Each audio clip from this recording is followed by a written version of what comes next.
9440. 4405. 944405. 1905. All right, welcome back, crime fighters, for another edition of Calhoun County's Most Wanted, the program where you get to help make Calhoun County a better and safer place by helping us lock up some bad guys and hopefully prevent some crimes. I'm your host, Chris Wright, along with Chief Deputy Lindy Meter from the Calhoun County Sheriff's Office. Good to see you. Good to see you, Chris. All right.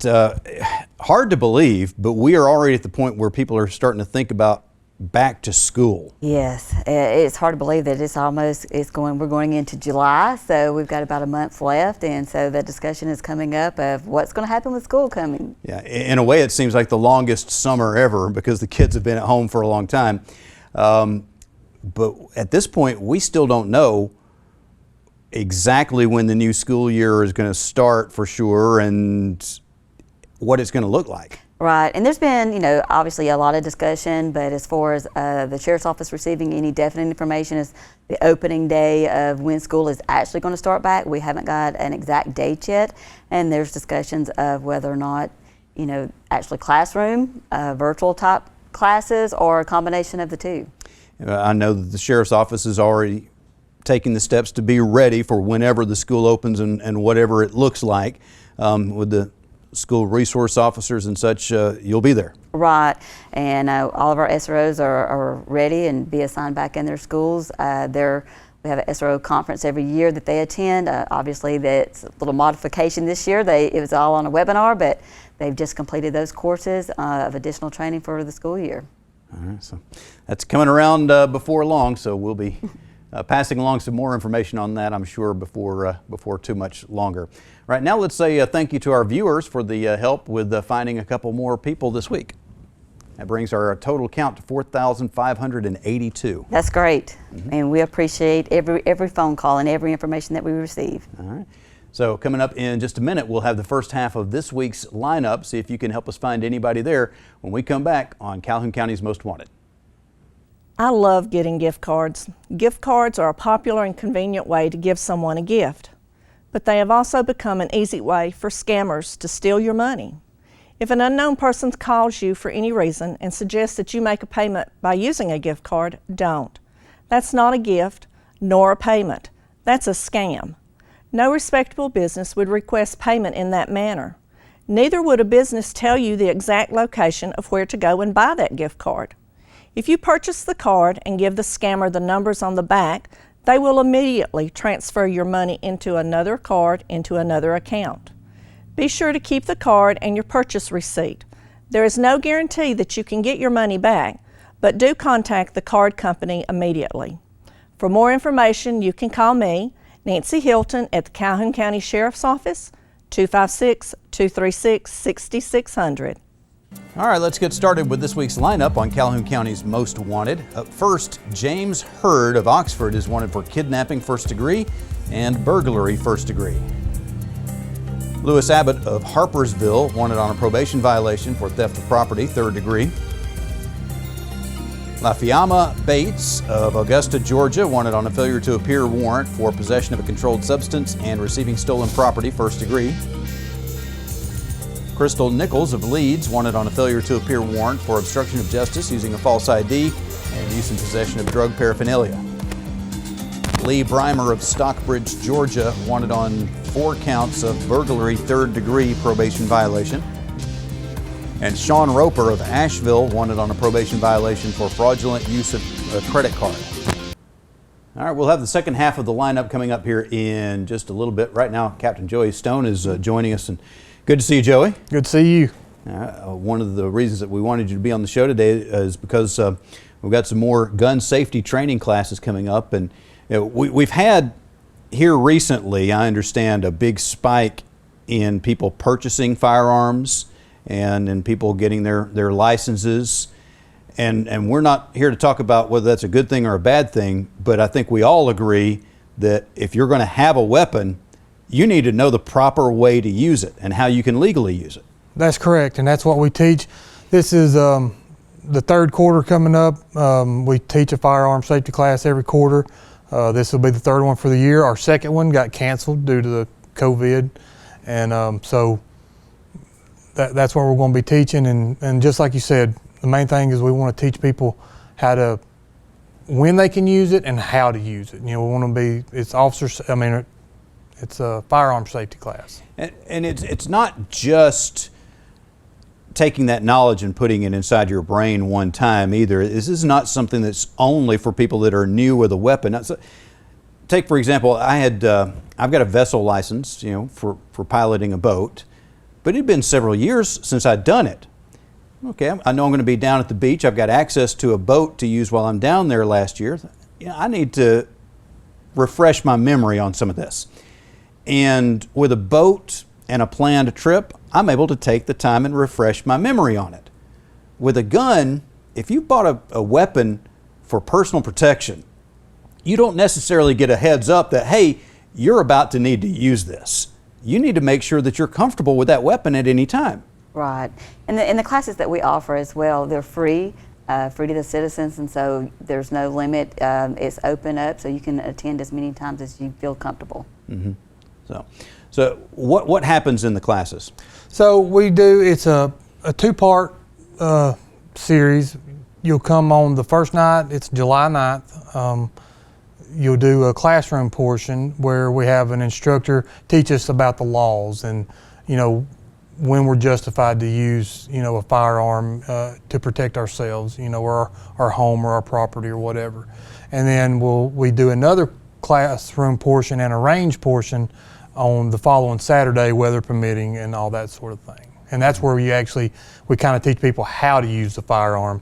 And we actually let them go out on the DSA range, the Deputy Sheriff's Association. We use their range, and they let us use their range, and we go out there, let the individuals actually shoot some bullets and put some rounds on paper so they get comfortable using the firearm. And that's so important, because certainly you don't want to be messing around in your backyard trying to practice with this, but you also don't want the first time that you pull that trigger to be in an emergency situation. That's correct. We want people to be safe and know how to handle the weapons, and like you said, you got to be comfortable. So if you do, something happen and you do have to use a weapon, you feel comfortable in using it, and that's what it's all about. We want people to be safe. If people want to exercise their rights to firearms, but we want them to be responsible gun owners is the main thing, and that goes with training. Mm-hmm.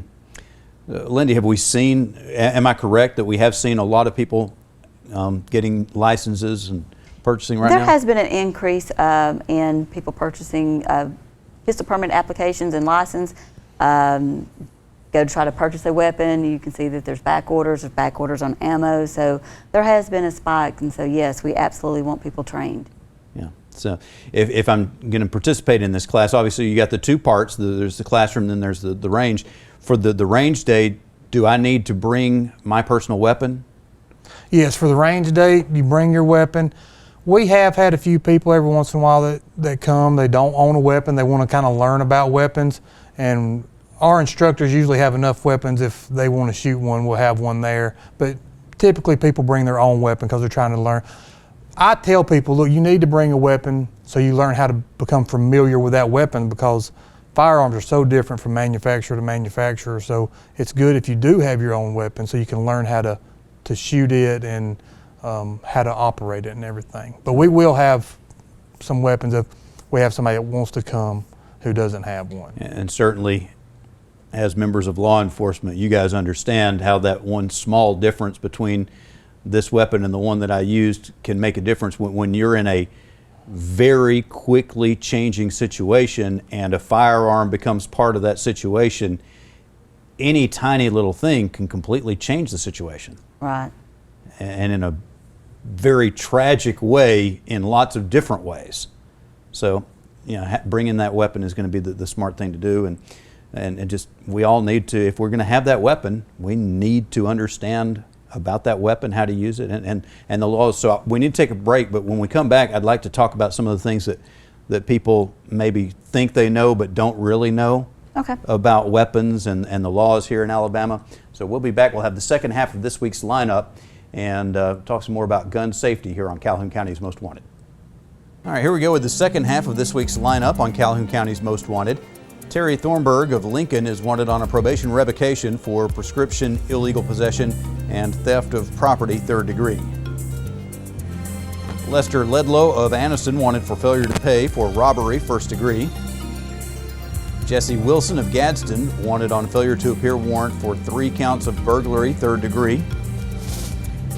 Michael Goins of Eastaboga wanted on a failure to appear warrant for theft by deception, 1st degree.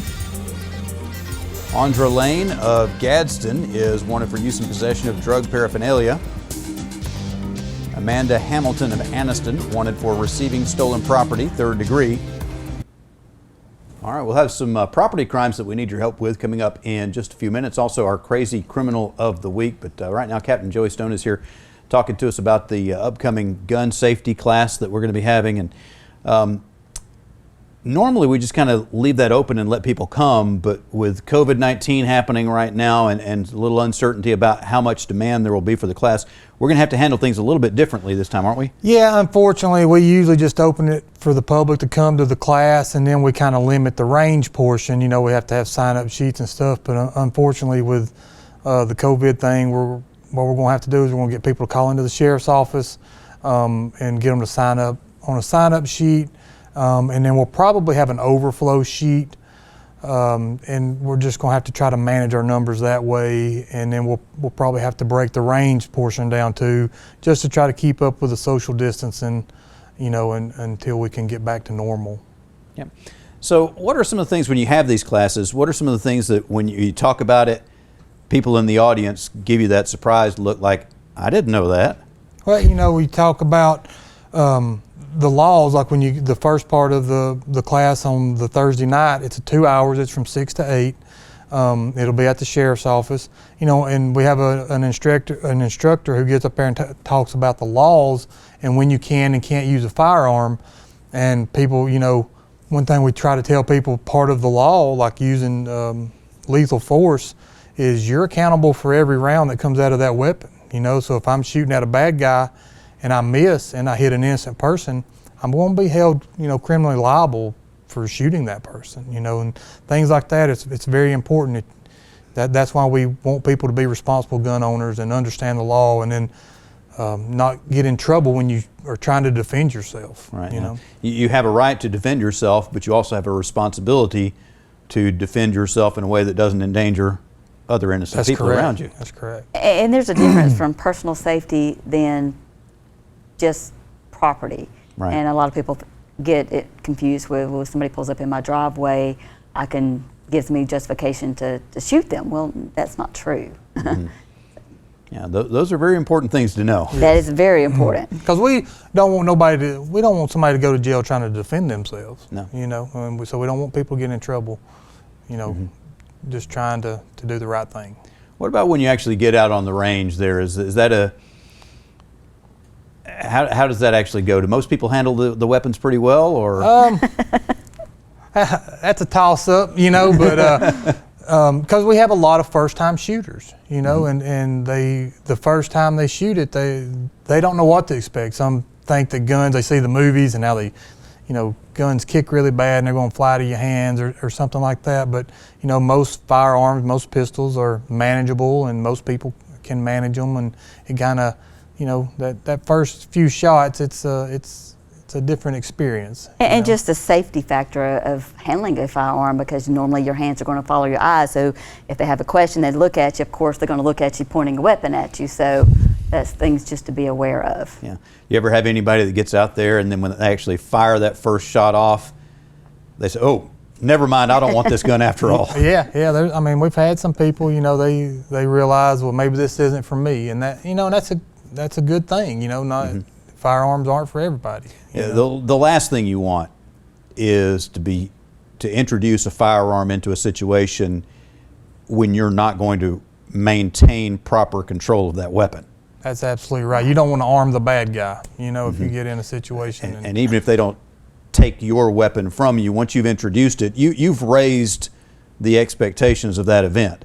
And what they're willing to do at that point is going to change. So you just need to, like I say, have that comfort level with the weapon, understand how it works, understand the laws that govern it, and put some thought into when you actually physically hold something, it affects your mind too. Mm-hmm. When you go out to that range, it's not only going to change the physical aspect of you feeling comfortable with it in your hand, you're going to get that mental comfort as well, or maybe discomfort. You're going to learn a little bit about yourself and how you engage with that weapon. That's exactly right. You know, when a firearm is introduced to a situation, everything is elevated at that point. So you need to, we just want everybody to be safe, know the laws. We don't want good people getting in trouble for doing something they shouldn't have done. And we want everybody, you know, to be safe. And firearms are dangerous, you know, instruments, you know. We want everybody to know how to handle them, and you know, they're fun. I like shooting for fun, you know, but at the same time, you got to be safe. All right, well, let's talk about the class. When is the class, and where is it, and what do people need to do if they want to get on that list? The class is July 9th. It's 6 to 8. It'll be at the sheriff's office, and we need them to call the sheriff's office and tell them they want to be put on the list to attend the citizens firearms training for July 9th. And we'll have them routed to someone to take their name. And like I said, we'll probably have an overflow list, unfortunately, but we'll try to manage that the best we can. All right. Well, thank you very much, and I'm sure it'll go well. All right, we're going to take a break. When we come back, we'll have some property crimes that hopefully you can help us with, and we'll also have our crazy criminal of the week on Calhoun County's Most Wanted. Let's see if you can help us out with some recent property crimes. Between June 7th and June 10th, a Spectre air breather system was stolen from a location on Post Oak Road in Alexandria. An unknown male was seen at the location. On June 18th, 3 vehicles were burglarized at a residence on Fish Hatchery Lane in East Aboga. A Coach wallet and its contents was stolen. All vehicles were left unlocked. On June 18th, the pink camo Ruger 380 was reported stolen from a residence on Old Downing Mill Road. Stupid! You're so stupid! We were just talking about the gun safety class that we've got coming up, the firearms training class for civilians. Right. And we're going to have some limited capacity because of COVID-19. Right. So we're asking people to call in and sign up instead of just showing up this time around. A lot of things are limited capacity right now. Yes. Including your favorite local watering hole, maybe at the 50% capacity. In Nebraska and Omaha, they've said, okay, you can go to the bar now, but only 50% capacity allowed in the building at a time. So one gentleman shows up to his local favorite pub, and they wouldn't let him in because they already had as many people as they were allowed to have in at this point. He starts to walk off and do okay, and then he just decides, you know what, I'm mad about this. He pulls out his pepper spray and sprays as much as he can inside the bar. Well, that will eliminate the crowd, so that way he's able to go in. He was not able to go in, and probably will never be able to go in again. I think he's just lost his welcome there at his favorite place. Right. I've never been exposed to pepper spray. Have you? I have. I do not like it. What would that actually be like in a relatively small bar? Would that really make a big difference to the people inside if it didn't hit somebody directly? It would, you know, and it affects people differently too. So some it may not affect at all, and some that they may have some type of reaction where they have to have EMS. Wow. So. All right. Well, things are changed right now. Just kind of go with the flow and be understanding. Don't go crazy on everybody. All right, that's all the time that we've got for this week. We'll be looking for you again next week, but hopefully not in the lineup on Calhoun County's Most Wanted.